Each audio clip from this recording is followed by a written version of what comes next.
It'll be one to go this time by. Coming to the green, buddy. Coming to the green.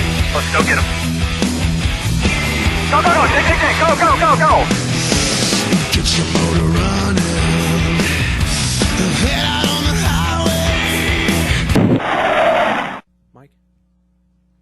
Mike Harris, AP.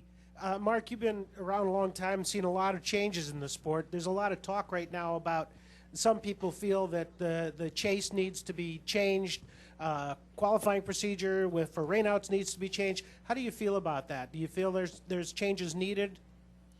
I don't really feel like the qualifying procedure, I mean, you're hearing about it because we had a, one in a 50-year deal here this year with, a rash of rain-out qualifying.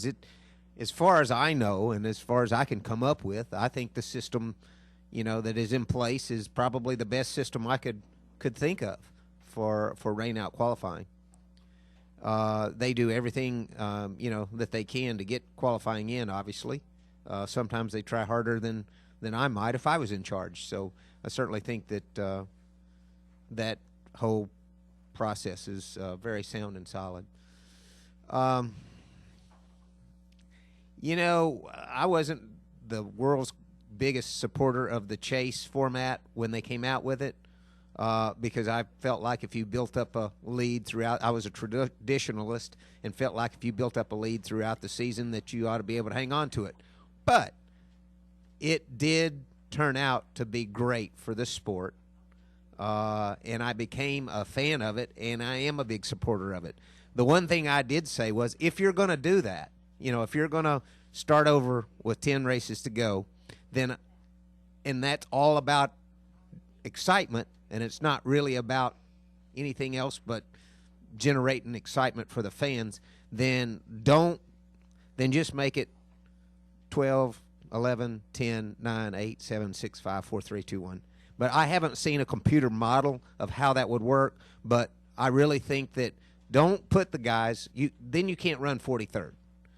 It seems like it would keep it tighter, the point system tighter, but I would have to see a computer model, of that to see how that would truly work. But, for me, being in the chase, the biggest thing to dig out of is if you have a 43rd place finish and the other guys do what they might do, finish in the top 10, that's, just awfully incredible to overcome, and it seemed like it might be easier to overcome that. And so if it's all about that, then, I'd be for a system somewhat, something like what I said, where you could only lose 10 or 11 points in a race.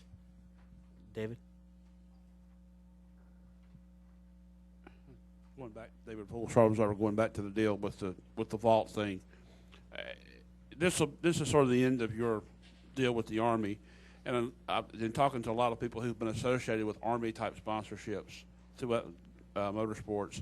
It seems to me that they all sort of have stories about how it's changed them to have seen firsthand and seen up close all that goes on and all that goes into, what's going on. How has it changed you to have driven for the Army?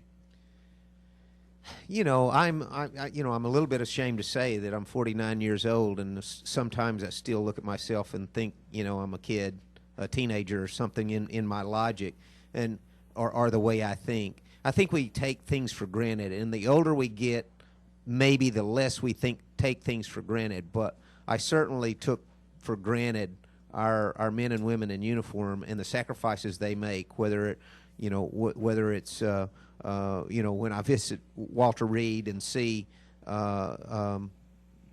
those guys and women with great attitudes, and I think I've had a bad day when my car runs bad, and I look at them and they're, so many of them have great attitudes and they're short a limb or two, and it really has change that in itself sort of changed my perspective.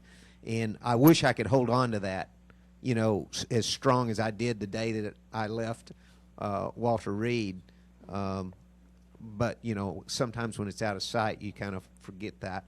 But I've seen so many inspiring young men and women, that inspired me, that were so committed at such a young age. It made me really proud of our young people, and you know, their enthusiasm and those kind of things. So I'd have to say that those are the things, you know, that I hope I hold on to as I move forward in life, that I remember to consider, you know, and really think about that. That's why this program is special to me, because I have an idea of what it would be like to get, you know, some handwritten love and respect when I was somewhere other than home for the holidays, and committed to supporting our freedom and freedom around the world. Bruce? Bruce Smart with SI.com. I mean this with all the respect in the world, but up until the last couple of years, you'd been chasing championships here in your career. Now Jimmy's going to win one for the third time in a row. Just talk a little bit about, you know, how you kind of realize how hard it is to not get one, and here's a guy who seems to be winning them with ease. You know what, Bruce, and I've had the opportunity to spend a little time inside the walls of Hendrick Motorsports, and once again, you know, I'm a little ashamed of myself that I didn't know this already, but Jimmy Johnson makes it look so easy that we don't realize that he's not just a lucky guy who gets to drive Chad's car that's the best car on the racetrack. That's a little bit shallow of me to have thought that. The more I find out about Jimmy Johnson, the more I understand why he is experiencing the success that he does, and that's kind of cool. It's nice to learn things, and I've certainly learned from being inside those walls that Jimmy Johnson is incredibly committed. Reminds me of a number of young men that from many years ago.